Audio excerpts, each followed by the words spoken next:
I have this problem, and I'm guessing that you've had it before too. I get songs stuck in my head all the time. When Yummy by Justin Bieber came out, it was stuck in my head for like a week. Whenever I think of it, it gets stuck in my head again. Baby Shark, same way, except it was like 6 months for that. And I'm sorry if it got stuck in your head because I mentioned it. It's just one of those songs. My bad. But maybe it's a different song for you. You know, that every time you listen to it, it gets stuck in your head for a while. And maybe you don't just get songs stuck in your head, you get other stuff stuck in your head as well. Maybe like a pair of shoes that you've had your eye on for a while that you really want to buy. Or that sweet, wonderful meal that you always crave. And no matter how many sandwiches you have at other places, you're always going to want Chick-fil-A. That might just be for me. We all get consumed with things. Whether it's ideas, people. And when it comes to dating, this can happen just as easily as a song. No matter how hard you try, you can't get that person out of your head. You're always thinking about him, always wanting to talk to him. And that's pretty normal. It's okay to like somebody. It's okay to want a relationship with somebody. It becomes a problem when it's an obsession.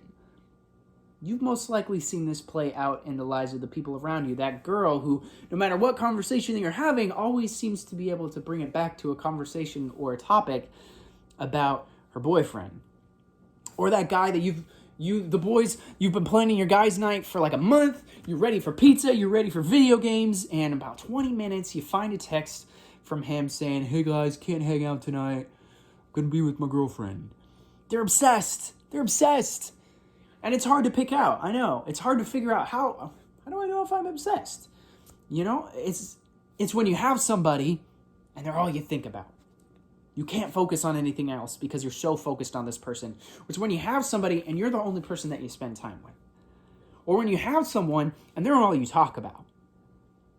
Or, even more different, when you don't have somebody and the idea of having someone or the idea of a specific person that you have a crush on takes up all of your headspace. You might even talk more about being in a relationship or that person than a person who's in a relationship. That makes sense. And you're asking the question, why is it a bad thing? Come on, dude. It's not like I'm obsessed with eating rocks or stealing puppies. What's the big deal? And you're right to an extent. I get it. You know, there's nothing wrong with having anyone in your life, and there's also nothing wrong with being excited with someone in your life. And there's nothing wrong with wishing that you did have somebody.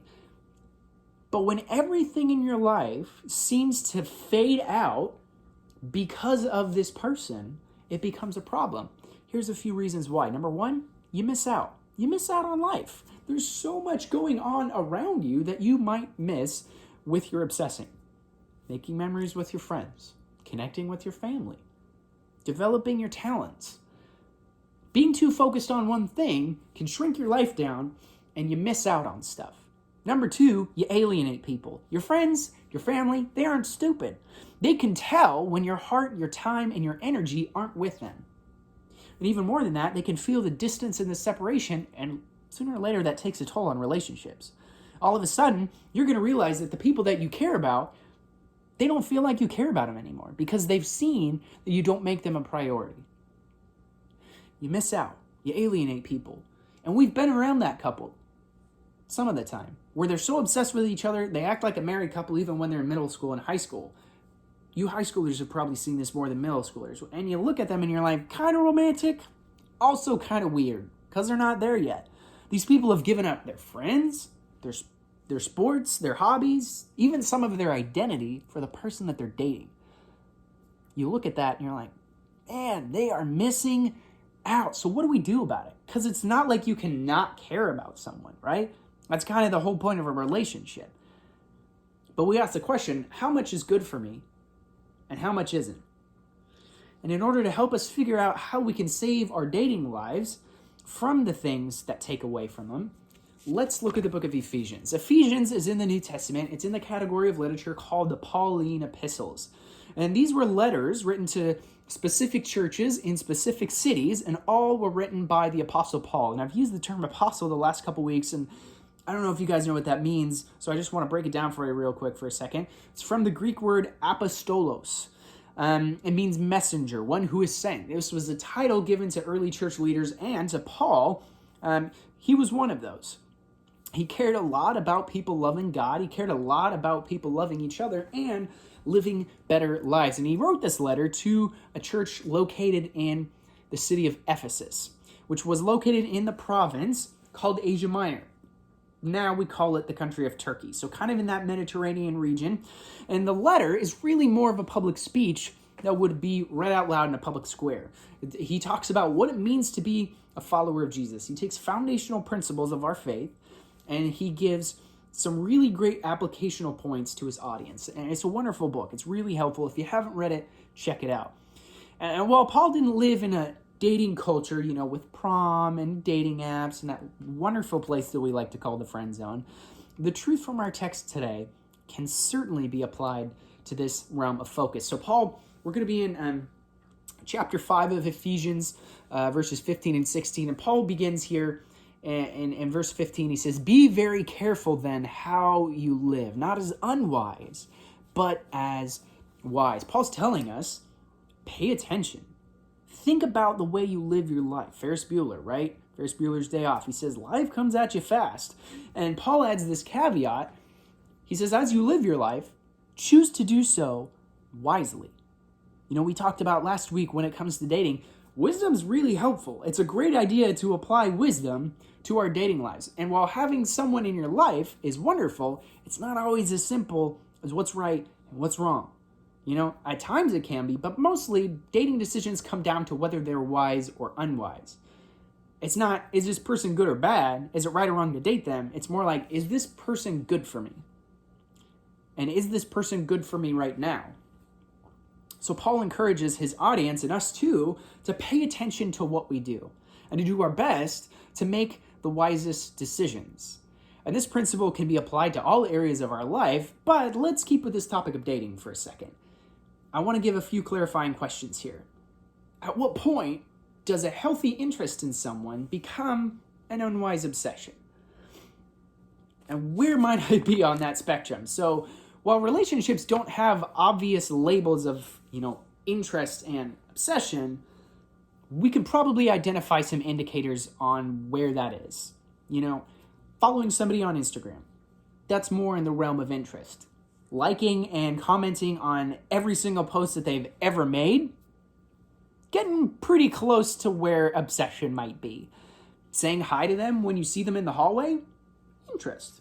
You can engage a conversation, talk to them. But if you're taking the long way to class just so you can have the opportunity to walk by them, getting towards obsession. But Paul doesn't done talking here. He continues in verse 16. He says this, making the most of every opportunity because the days are evil. So he says, be very careful then how you live, not as unwise, but as wise, making the most of every opportunity because the days are evil. And you're like, wait a minute. Evil days? Are the days evil? Should I be worried here? Is Paul talking about the zombie apocalypse? In the original language, it kind of translates differently. Paul talks about it as kind of annoying, time-consuming, unwise things. And in general, our time is occupied with a lot of stuff that we have to do regardless. So he's saying, your leftover time, don't waste it. Use it for good things. Make the most of your time. You've probably had days off from school where you just kind of loafed around. You didn't use your time wisely. And now that you're back in school and you don't have the time off, you're like, man, I wish that I had done more with that time I had. Paul's telling us, make the most of your time here on earth. Because the time you're in, pretty unique with events and opportunities that will only happen during this phase of your life, middle school and high school. You won't want to look back and miss the things that you could have done because you were too busy and focused on your significant other. You have a chance to do some really, really cool things with and for God and to grow in your faith, to grow as a person, and to encourage other people to do the same. And dating somebody can be a wonderful part of that, but it shouldn't hold you back from doing those things. Because God has a plan for you. God has a plan for every person's life. And while dating can be a wonderful part of that, it can be a great part of that, it can also be a pretty big distraction. So I caution you I am cautioning you to be wise and to look for what God has for you, even in the midst of dating. So to summarize Paul's words in the context of dating, here's a way to think about it. Don't make anyone your everything. Now, I'm not knocking your significant others. They're probably wonderful people. I've probably met some of them. This is simply a statement about your use of time.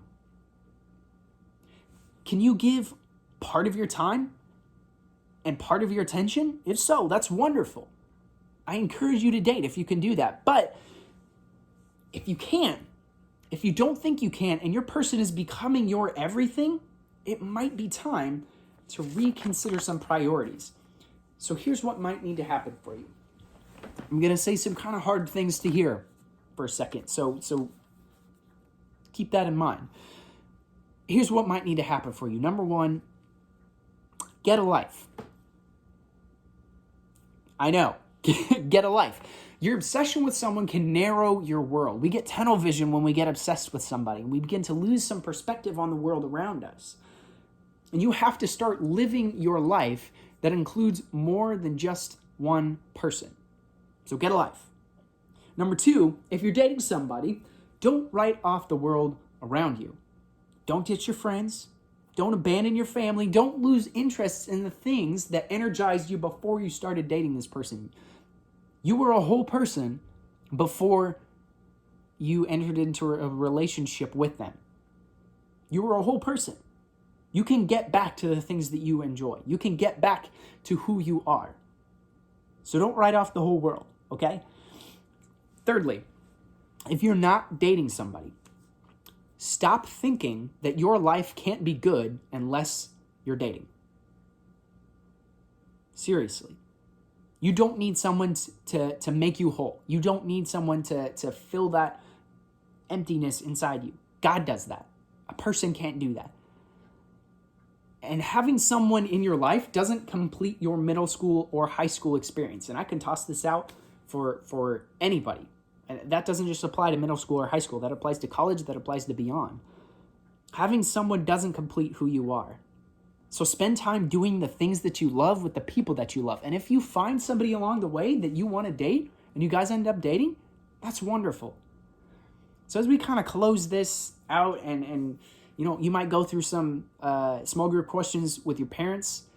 I want to remind you. I want you to remember that I'm not telling you not to date. Really, dating can be good. I am saying this. Don't miss out on this phase of your life because you took dating too seriously. Don't miss out on figuring out who you are. Don't make anyone your everything. If you feel like you've gotten to that point, I want you to talk to your parent. I want you to pull your parent aside and talk to them about it because they can help you get things back into perspective. Because like Paul with the Ephesians, he really cared about them. He wanted them to have the best life. He wanted them to love God more. He wanted them to love each other more. And your parents, they obviously care a lot about you. They want you to have an incredible life. And they want you to make the most of your time here on earth. So talk to them about that. Don't make anyone your everything. Thanks for tuning in. I know that we didn't have a group. I'm a little sad about it. But keep tuning in. Keep checking our Instagram for things. And if you have any questions, if you have any prayer requests, DM us, shoot me a text, talk to your small group leader, talk to your parent, and we'll see you next week.